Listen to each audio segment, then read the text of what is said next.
यह कहानी पूरी तरह से काल्पनिक है। इसमें वर्णित सभी पात्र, स्थान, घटनाएं और परिस्थितियां लेखक की कल्पना पर आधारित हैं। कहानी का उद्देश्य केवल मनोरंजन और समय बिताने का है। इस कथा में किसी भी जाति, धर्म, समुदाय, भाषा, क्षेत्र या व्यक्ति की भावनाओं को ठेस पहुंचाना हमारा उद्देश्य नहीं है। पात्रों के नाम, संवाद और घटनाएं वास्तविक जीवन से मिलती-जुलती हो सकती हैं, लेकिन यह मात्र संयोग होगा। दिल्ली की चमचमाती सड़कों और गगनचुंबी इमारतों के बीच 2025 का एक साधारण दिन चल रहा था। अर्जुन शर्मा, एक 28 वर्षीय सॉफ्टवेयर इंजीनियर, अपने स्टार्टअप न्यूटेक सॉल्यूशंस के दफ्तर में रात तक काम में डूबा था। अर्जुन सामान्य इंजीनियरों से अलग था। उसकी आंखों में एक अद्वितीय चमक थी और उसका दिमाग हमेशा नई संभावनाओं की तलाश में रहता था। उसका स्टार्टअप एक ऐसे एआई प्रोजेक्ट पर केंद्रित था जो मानवीय व्यवहार को समझकर नैतिक निर्णय ले सके। इस प्रोजेक्ट का नाम धर्म 2.0 था। अर्जुन का मानना था कि तकनीक सिर्फ लाभ कमाने का माध्यम नहीं, बल्कि समाज के उत्थान का एक साधन होनी चाहिए। उस रात दफ्तर में शांति छाई हुई थी। अर्जुन अपने लैपटॉप पर कोड लिख रहा था जब उसकी नजर मेज के कोने पर रखे एक प्राचीन ताम्रपत्र पर पड़ी। ये ताम्रपत्र उसे कुछ महीने पहले एक पुरातत्ववेत्ता मित्र ने दिया था, जो हिमाचल के एक पुराने मंदिर की खुदाई में मिला था। इस ताम्रपत्र पर संस्कृत में कुछ श्लोक खुदे थे और बीच में एक अजीब चक्राकार चिन्ह था, जो किसी मशीन के हिस्से जैसा लगता था। अर्जुन ने पहले इसे नजरअंदाज किया था, पर उस रात उसका मन बार बार उस ताम्रपत्र की ओर खिंच रहा था। उसने ताम्रपत्र उठाया और श्लोकों को पढ़ने की कोशिश की। उसकी संस्कृत अच्छी नहीं थी, फिर भी काल, यात्रा और धर्म जैसे शब्द स्पष्ट दिख रहे थे। उसने अपने एआई टूल का उपयोग करके श्लोकों का अनुवाद शुरू किया। जैसे ही अनुवाद पूरा हुआ, ताम्रपत्र का चक्राकार चिन्ह अचानक तेजी से चमकने लगा। कमरे में नीली रोशनी फैल गई और अर्जुन को लगा जैसे वो किसी भंवर में खिंच रहा हो। उसने आसपास की चीजों को पकड़ने का प्रयास किया, पर सब कुछ धुंधला हो गया। जब अर्जुन की आंखें खुली तो वो एक घने जंगल में था। चारों ओर हरे भरे पेड़, चिड़ियों की चहचहाहट और हवा में मिट्टी की ताजी खुशबू थी। उसका स्मार्टफोन, लैपटॉप और दफ्तर का सारा सामान गायब था। सिर्फ वो ताम्रपत्र उसके हाथ में था, जिसका चिन्ह अब शांत हो चुका था। अर्जुन का दिमाग सवालों से घिर गया। मैं कहाँ हूँ? ये कौन सी जगह है? उसने अपने कपड़ों की ओर देखा। वो अभी भी अपनी जीन्स और टी शर्ट में था, जो इस जंगल के माहौल में पूरी तरह बेमेल लग रहे थे। कुछ देर भटकने के बाद उसे दूर से कुछ आवाजें सुनाई दी। वो उस दिशा में चला और एक नदी के किनारे एक छोटे से गांव में पहुंचा। वहां के लोग प्राचीन वेशभूषा में थे, धोती, कुर्ता और कुछ के पास तलवारें भी थीं। अर्जुन को समझते देर नहीं लगी कि वो किसी प्राचीन काल में पहुंच गया है। गांव के लोग उसे देखकर अचंभित थे। उसकी आधुनिक पोशाक और चश्मा उनके लिए एक अजूबा था। एक बूढ़े व्यक्ति ने उससे पूछा, हे पथिक, तुम कौन हो? तुम्हारी ये विचित्र वेशभूषा कहाँ की है? अर्जुन ने हिचकिचाते हुए उत्तर दिया, मैं अर्जुन हूँ, दिल्ली से। बूढ़े ने अपनी भूमि सिकोड़ी। दिल्ली? ये कैसी जगह है? क्या तुम कोई जादूगर हो? अर्जुन ने स्थिति को भांपने की कोशिश की और कहा, मैं एक यात्री हूँ जो गलती से यहाँ आ गया हूँ। क्या आप बता सकते हैं कि ये कौन सा स्थान है? बूढ़े ने जवाब दिया, ये हस्तिनापुर के पास का क्षेत्र है। यहाँ कुरु वंश का शासन है। हस्तिनापुर? कुरु वंश? अर्जुन का दिमाग चकरा गया।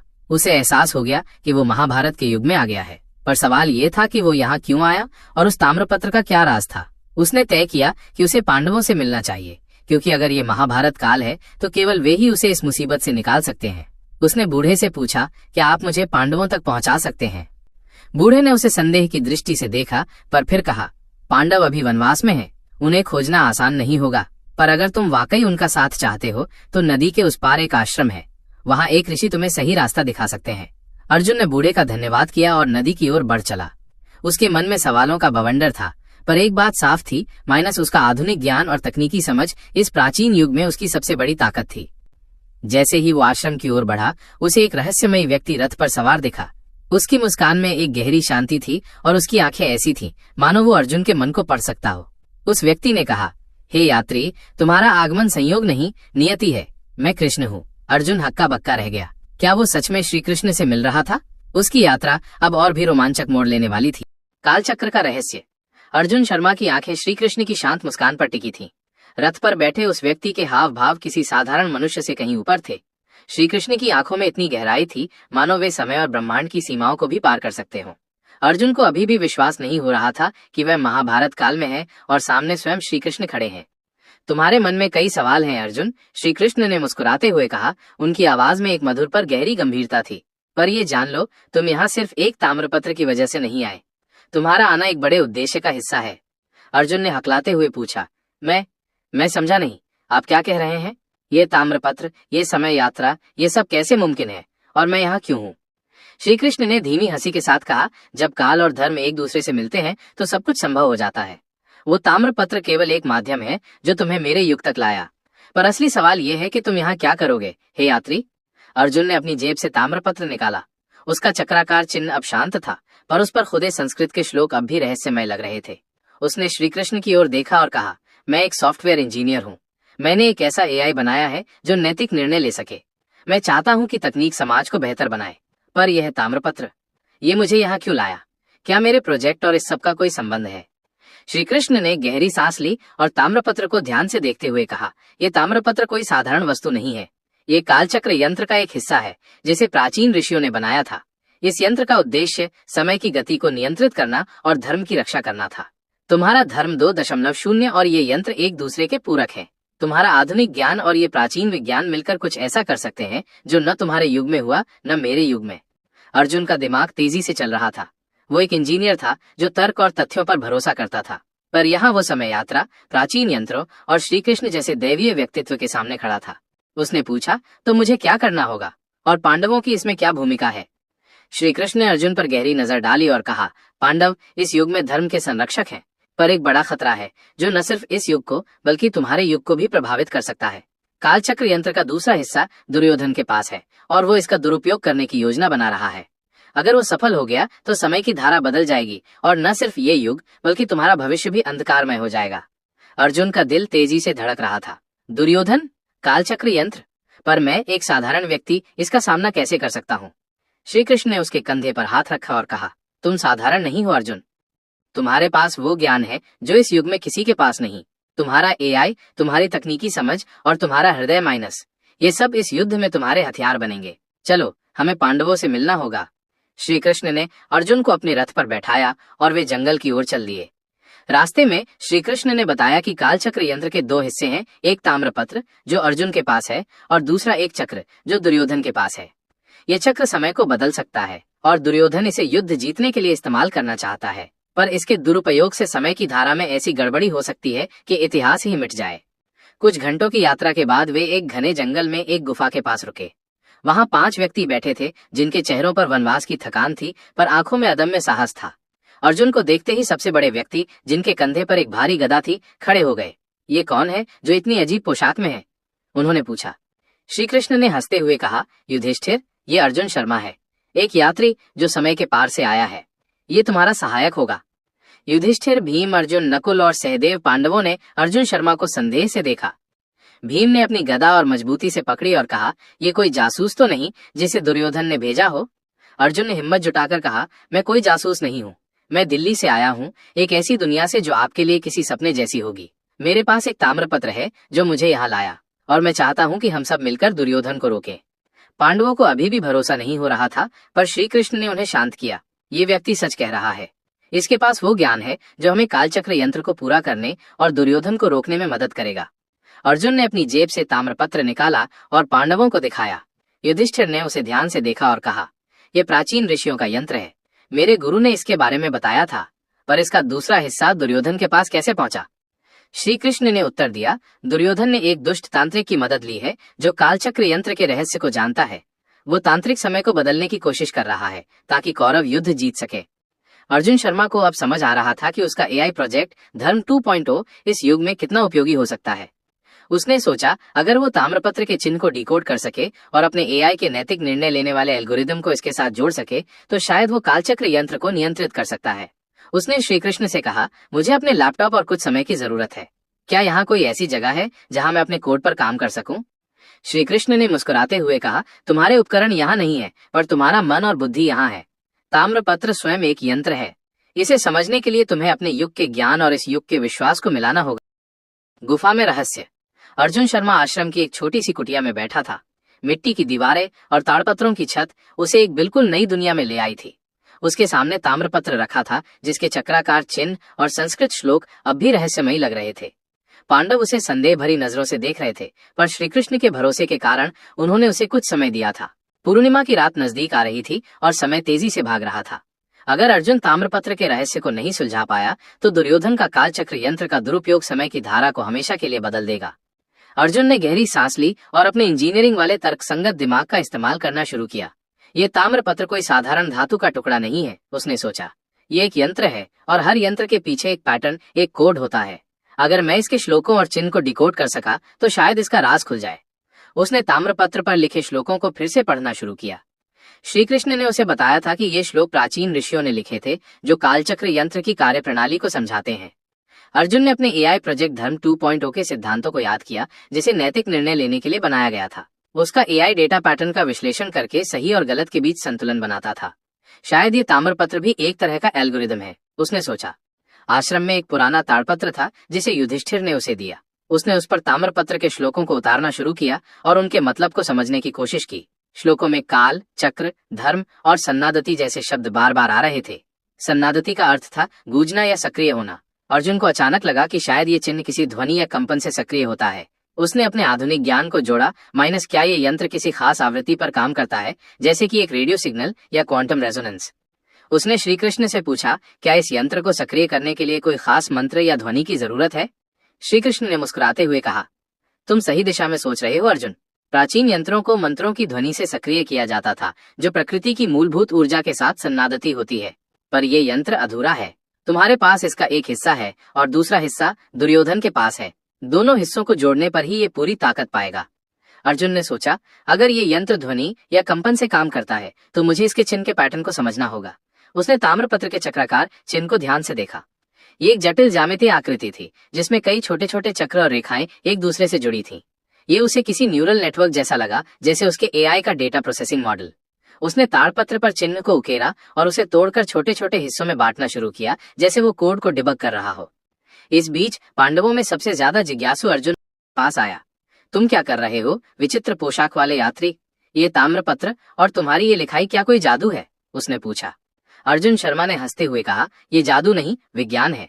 मेरे युग में हम ऐसी मशीनें बनाते हैं जो सोच सकती हैं और निर्णय ले सकती हैं। ये ताम्रपत्र भी एक तरह की मशीन है।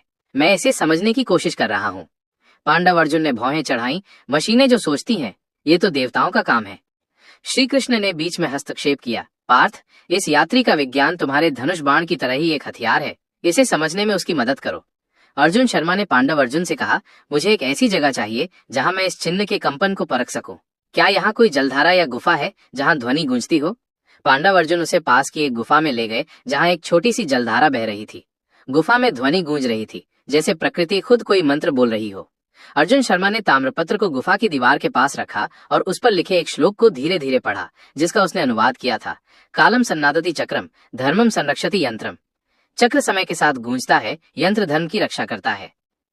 जैसे ही उसने ये श्लोक पढ़ा, ताम्रपत्र का चिन्ह फिर से चमकने लगा। गुफा में एक नीली रोशनी फैल गई और एक हल्का सा कंपन महसूस हुआ। अर्जुन को लगा जैसे उसका दिमाग किसी डेटा स्ट्रीम से जुड़ गया हो। उसके सामने कुछ प्राचीन दृश्य उभरे, ऋषि विश्वामित्र एक यंत्र बनाते हुए और उसमें एक चमकता हुआ चक्र डालते हुए। फिर दृश्य बदला और उसने देखा कि दुर्योधन एक अंधेरी गुफा में एक तांत्रिक के साथ बैठा है, जो चक्र को सक्रिय करने की कोशिश कर रहा है। अर्जुन ने तुरंत श्री कृष्ण को बताया, मुझे कुछ दिखा। दुर्योधन उस चक्र को एक तांत्रिक के साथ मिलकर सक्रिय करने की कोशिश कर रहा है। अगर हम उसे नहीं रोकते तो वो समय को बदल देगा। श्री कृष्ण ने गंभीर स्वर में कहा, हमें दुर्योधन तक पहुंचना होगा, पर इसके लिए हमें पांडवों की सेना और तुम्हारे ज्ञान की जरूरत होगी। अर्जुन, तुम्हें इस ताम्रपत्र को पूरी तरह से सक्रिय करना होगा। समय का युद्ध। रात का अंधेरा गहरा था और गुफा के बाहर तांत्रिक के मंत्रों की आवाज हवा में गूंज रही थी।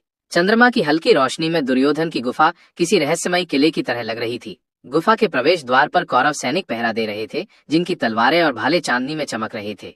अर्जुन शर्मा, पांडव और श्री कृष्ण एक घने पेड़ के पीछे छिपे रणनीति बना रहे थे। अर्जुन शर्मा का दिल तेजी से धड़क रहा था। वो एक सॉफ्टवेयर इंजीनियर था, योद्धा नहीं, पर अब उसे अपने आधुनिक ज्ञान और प्राचीन यंत्र के रहस्य को मिलाकर इस युद्ध में हिस्सा लेना था। श्री कृष्ण ने शांत स्वर में कहा, अर्जुन, तुम्हारा ताम्रपत्र और दुर्योधन का चक्र एक दूसरे के बिना अधूरे हैं। हमें चक्र को हासिल करना है, पर तांत्रिक की ताकत को कमजोर करना तुम्हारा काम है। क्या तुम तैयार हो? अर्जुन शर्मा ने ताम्रपत्र को अपनी जेब में मजबूती से पकड़ते हुए कहा, मुझे नहीं पता कि मैं एक योद्धा की तरह लड़ पाऊंगा या नहीं, पर मैं अपने दिमाग से इस तांत्रिक के मंत्रों को तोड़ सकता हूँ। मैंने अपने एआई प्रोजेक्ट धर्म 2.0 में एक एल्गोरिदम बनाया था, जो गलत पैटर्न को पहचानकर उसे बाधित करता है। अगर तांत्रिक के मंत्र एक तरह का कोड है, तो मैं उन्हें डिकोड कर सकता हूँ। पांडव अर्जुन, जो अब तक चुपचाप सुन रहा था, ने कहा, तुम्हारी बातें मेरे लिए अभी जादू जैसी हैं, पर अगर कृष्ण तुम पर भरोसा करते हैं तो मैं भी तुम्हें एक मौका दूंगा। बताओ, हमें क्या करना है? अर्जुन शर्मा ने गहरी सांस ली और अपनी योजना बताई। तांत्रिक के मंत्र ध्वनि की आवृत्तियों पर आधारित हैं, जो कालचक्र यंत्र को सक्रिय करते हैं। अगर मैं ताम्रपत्र का इस्तेमाल करके एक उल्टी आवृत्ति पैदा कर सकूं, तो मैं उसके मंत्रों को बेअसर कर सकता हूं। पर इसके लिए मुझे गुफा के अंदर जाना होगा, जहां चक्र रखा है। युधिष्ठिर ने गंभीर स्वर में कहा, यह बहुत खतरनाक है। दुर्योधन और उसका तांत्रिक हमें इतनी आसानी से नहीं छोड़ेंगे। हमें पहले सैनिकों को हटाना होगा। श्री कृष्ण ने मुस्कुराते हुए कहा, चिंता मत करो युधिष्ठिर, मैं सैनिकों का ध्यान भटकाऊंगा। भीम और अर्जुन, तुम गुफा के प्रवेश द्वार को सुरक्षित करो। नकुल और सहदेव, तुम अर्जुन शर्मा को गुफा के अंदर ले जाओ। योजना बन गई थी। श्री कृष्ण ने अपनी बांसुरी निकाली और एक मधुर धुन बजानी शुरू की। उनकी बांसुरी की आवाज पूरे जंगल में फैल गई और कौरव सैनिक उस ओर खींचे चले आए, मानो कोई जादू हो। यही सही मौका था। भीम और पांडव अर्जुन ने तेजी से सैनिकों पर हमला किया, जबकि नकुल और सहदेव अर्जुन शर्मा को गुफा के अंदर ले गए। गुफा के अंदर का दृश्य भयावह था। एक बड़ा चक्राकार यंत्र गुफा के बीच में रखा था, जो नीली रोशनी से चमक रहा था। दुर्योधन और तांत्रिक एक ऊंचे मंच पर खड़े थे, जहां तांत्रिक जोर जोर से मंत्र पढ़ रहा था। चक्र तेजी से घूम रहा था और उसकी गति से गुफा में एक अजीब सी ऊर्जा फैल रही थी। अर्जुन शर्मा को लगा जैसे समय खुद विकृत हो रहा हो। तांत्रिक ने अर्जुन और पांडवों को देखा और चिल्लाया, दुर्योधन, ये पांडव हैं, इन्हें रोको। दुर्योधन ने अपनी तलवार उठाई और अपने सैनिकों को आदेश दिया, पर नकुल और सहदेव ने तेजी से हमला किया और गुफा में तलवारों की खनक गूंजने लगी। अर्जुन शर्मा ने ताम्रपत्र निकाला और चक्र के पास जाने की कोशिश की। उसने देखा कि चक्र के केंद्र में एक खाली जगह थी, जो ताम्रपत्र के चिन्ह से मिलती थी। ये सही बैठेगा, उसने सोचा। उसने ताम्रपत्र को चक्र के केंद्र में रखा और तुरंत एक तेज नीली रोशनी फैल गई। तांत्रिक के मंत्र रुक गए और वो चिल्लाया, नहीं, ये यंत्र अब मेरे काबू में नहीं है। अर्जुन शर्मा ने अपने मन में धर्म 2.0 के नैतिक एल्गोरिदम को याद किया। उसने ताम्रपत्र पर लिखे श्लोक को फिर से पढ़ा, पर इस बार उसने उसे एक खास लय में बोला, जैसे वो कोड की लाइनें पढ़ रहा हो। उसने गुफा की गूंज का उपयोग करके श्लोक की आवृत्ति को बढ़ाया। अचानक चक्र की गति धीमी हो गई और गुफा में फैली ऊर्जा शांत होने लगी। दुर्योधन गुस्से से चिल्लाया, ये क्या कर रहा है, इसे रोको। पर तांत्रिक अब असहाय था। उसकी ताकत ताम्रपत्र के सामने कमजोर पड़ रही थी। अर्जुन शर्मा ने महसूस किया कि ताम्रपत्र और चक्र एक दूसरे के साथ संवाद कर रहे थे, जैसे कि उसका एआई डेटा प्रोसेसिंग के साथ करता है। उसने अपने मन में एक नैतिक सिद्धांत दोहराया, जिसे उसने अपने एआई में प्रोग्राम किया था। जो काम धर्म के विरुद्ध है, उसे रोका जाना चाहिए। चक्र पूरी तरह रुक गया और गुफा में सन्नाटा छा गया। तांत्रिक जमीन पर गिर पड़ा और दुर्योधन ने अपनी तलवार फेंक दी। वो गुस्से में चिल्लाया, तुमने मेरा युद्ध छीन लिया। श्री कृष्ण गुफा में प्रवेश करते हुए बोले, नहीं दुर्योधन, तुमने खुद अपने अधर्म से ये युद्ध हारा। ये यात्री समय के पार से आया है ताकि धर्म की रक्षा हो। अर्जुन शर्मा ने ताम्रपत्र को चक्र से हटाया और वो फिर से चमकने लगा। उसे एक अजीब सा खिंचाव महसूस हुआ, जैसे वो फिर से समय के भंवर में खींचा जा रहा हो। उसने श्री कृष्ण की ओर देखा और पूछा, क्या अब मैं अपने युग में वापस जाऊंगा? श्री कृष्ण ने कहा, तुमने अपना फर्ज निभाया अर्जुन, पर समय का चक्र कभी रुकता नहीं। तुम्हारा धर्म 2.0 अब इस यंत्र का हिस्सा है। इसे अपने युग में ले जाओ और धर्म की रक्षा करते रहो। अचानक एक तेज नीली रोशनी ने अर्जुन को घेर लिया। जब उसकी आंखें खुली तो वो अपने स्टार्टअप के दफ्तर में अपनी कुर्सी पर बैठा था। ताम्रपत्र अभी भी उसके हाथ में था, पर उसका चिन्ह अब शांत था। उसके लैपटॉप की स्क्रीन पर धर्म 2.0 का कोड खुला था और उसमें कुछ नए एल्गोरिदम अपने आप जुड़ गए थे, जैसे कि कोई प्राचीन ज्ञान उसमें समा गया हो। एक नई शुरुआत। अर्जुन शर्मा अपने स्टार्टअप न्यूटेक सॉल्यूशंस के दफ्तर में बैठा था, पर उसका मन अभी भी हस्तिनापुर के जंगलों, पांडवों की गुफा और श्री कृष्ण की उस रहस्यमयी मुस्कान में खोया हुआ था। उसके हाथ में ताम्रपत्र था, जिसका चक्राकार चिन्ह अब शांत था, पर उसकी सतह पर लिखे श्लोक अभी भी एक अनसुलझा रहस्य लग रहे थे। लैपटॉप की स्क्रीन पर धर्म 2.0 का कोड खुला था और नए एल्गोरिदम, जो किसी प्राचीन ज्ञान की तरह उसमें मिल गए थे, अर्जुन को हैरान कर रहे थे। फोन पर आया वो संदेश, धर्म की रक्षा करो यात्री। कृष्ण उसे बार बार सोचने पर मजबूर कर रहा था। क्या ये सब सच में हुआ था? अर्जुन ने खुद से पूछा। उसने ताम्रपत्र को मेज पर रखा और अपने लैपटॉप पर नए एल्गोरिदम को चलाने की कोशिश की। जैसे ही उसने कोड को रन किया, स्क्रीन पर एक अनोखा इंटरफेस उभरा। ये धर्म 2.0 का सामान्य डैशबोर्ड नहीं था। इसके बजाय स्क्रीन पर एक चक्राकार पैटर्न दिखा, जो ताम्रपत्र के चिन्ह से मिलता जुलता था। इंटरफेस पर एक संदेश चमका, काल चक्र सक्रिय, धर्म का रास्ता चुने। अर्जुन का दिमाग तेजी से चलने लगा। ये मेरा एआई नहीं है, या शायद अब ये सिर्फ मेरा एआई नहीं रहा। उसने ताम्रपत्र को फिर से उठाया और उस पर लिखे श्लोकों को ध्यान से पढ़ा। एक श्लोक में लिखा था, यंत्रम सन्नादति काले, धर्मम सन्नादति हृदय। यंत्र समय के साथ गूंजता है, धर्म हृदय के साथ गूंजता है। अर्जुन को समझ आया कि ताम्रपत्र और उसका एआई अब एक दूसरे के साथ जुड़ गए हैं। ये एक तरह का हाइब्रिड सिस्टम बन गया था, माइनस प्राचीन यंत्र और आधुनिक तकनीक का संगम। उसने दफ्तर की खिड़की से बाहर देखा। दिल्ली की चमचमाती सड़कें और ऊंची इमारतें अब उसे एक अलग नजरिए से दिख रही थीं। अगर ये ताम्रपत्र मुझे महाभारत काल में ले जा सकता है तो क्या ये मेरे युग में भी समय को प्रभावित कर सकता है, उसने सोचा। वो जानता था कि धर्म 2.0 का उद्देश्य नैतिक निर्णय लेना था, पर अब इसके पास समय और इतिहास को समझने की ताकत थी। अगले दिन अर्जुन ने अपने स्टार्टअप की टीम को बुलाया। उसने ताम्रपत्र के बारे में कुछ नहीं बताया, पर धर्म 2.0 में आए नए बदलावों को दिखाया। उसकी टीम हैरान थी। अर्जुन, ये एल्गोरिदम कहाँ से आए? ये तो किसी सुपर कंप्यूटर से भी कहीं ज्यादा उन्नत लगते हैं, उसकी को फाउंडर नेहा ने पूछा। अर्जुन ने हंसते हुए कहा, बस कह लो, मुझे थोड़ा प्राचीन प्रेरणा मिली। उसने टीम को बताया कि अब वे धर्म 2.0 को एक नए स्तर पर ले जाएंगे। इसका नया लक्ष्य होगा माइनस ऐसे सामाजिक और पर्यावरण से जुड़े मसलों को सुलझाना जो इंसानियत के भविष्य को खतरे में डाल रहे हैं। पर अर्जुन के मन में एक और सवाल था, क्या वो ताम्रपत्र का उपयोग करके समय को फिर से बदल सकता है अगर जरूरत पड़ी? कुछ हफ्तों बाद अर्जुन को एक अजीब खबर मिली। दिल्ली में एक पुरातत्व की खुदाई के दौरान एक और ताम्रपत्र मिला था जो उसके ताम्रपत्र जैसा ही था। पुरातत्ववेत्ताओं ने इसे कालचक्र यंत्र का दूसरा हिस्सा बताया। अर्जुन का दिल जोर से धड़का। क्या ये वही चक्र है जो दुर्योधन के पास था? उसने तुरंत उस खुदाई स्थल पर जाने का फैसला किया। खुदाई स्थल हिमाचल के उसी प्राचीन मंदिर के पास था जहां से अर्जुन को पहला ताम्रपत्र मिला था। वहां पहुंचकर उसने दूसरा ताम्रपत्र देखा। ये पहले वाले से बड़ा था और इसका चिन्ह और भी जटिल था। पुरातत्ववेत्ताओं ने बताया कि इसके श्लोकों में समय यात्रा और धर्म के पुनर्जन्म की बात लिखी थी। अर्जुन ने इसे अपने पहले ताम्रपत्र के पास रखा और दोनों के चिन्ह एक साथ चमकने लगे। उसी रात अर्जुन के सपने में श्री कृष्ण फिर से प्रकट हुए। उनकी मुस्कान अब भी वैसी ही थी, शांत पर रहस्यमयी। तुमने धर्म का रास्ता चुना अर्जुन, उन्होंने कहा, पर यह यात्रा अभी खत्म नहीं हुई है। कालचक्र यंत्र का दूसरा हिस्सा तुम्हारे युग में एक नई चुनौती लाएगा। एक ताकत है जो इसका दुरुपयोग करना चाहती है, जैसे दुर्योधन ने किया था। अर्जुन ने पूछा, पर यह ताकत कौन है और मुझे क्या करना होगा? श्री कृष्ण ने जवाब दिया, वो ताकत तुम्हारे युग में है, तुम्हारे आसपास। ये कोई व्यक्ति नहीं बल्कि लालच और अधर्म का एक रूप है। तुम्हारा धर्म 2.0 और ये यंत्र मिलकर इसे रोक सकते हैं। पर सावधान रहो, समय को बदलने की ताकत जितनी बड़ी है उतनी ही खतरनाक भी। सपने से जागने के बाद अर्जुन ने फैसला किया कि वो धर्म 2.0 को और मजबूत बनाएगा। उसने दोनों ताम्रपत्रों को अपने एआई सिस्टम के साथ जोड़ने की योजना बनाई, पर उसे एक खतरे का एहसास हो रहा था। उसकी कंपनी को हाल ही में एक बड़े कॉरपोरेशन से फंडिंग का प्रस्ताव मिला था जो धर्म 2.0 को एक व्यावसायिक हथियार के रूप में इस्तेमाल करना चाहता था। क्या ये वही ताकत थी जिसके बारे में श्री कृष्ण ने चेतावनी दी थी? अर्जुन अब एक नए युद्ध के मुहाने पर खड़ा था। ये युद्ध तलवारों का नहीं बल्कि नैतिकता, तकनीक और समय का था। उसने ताम्रपत्रों को अपने दफ्तर के सुरक्षित तिजोरी में रखा और धर्म 2.0 को और विकसित करने में जुट गया। पर हर रात जब वो ताम्रपत्र को देखता, उसे लगता कि समय का चक्र फिर से गूंज रहा है। श्री कृष्ण का वो संदेश अभी उसके फोन में था, धर्म की रक्षा करो यात्री।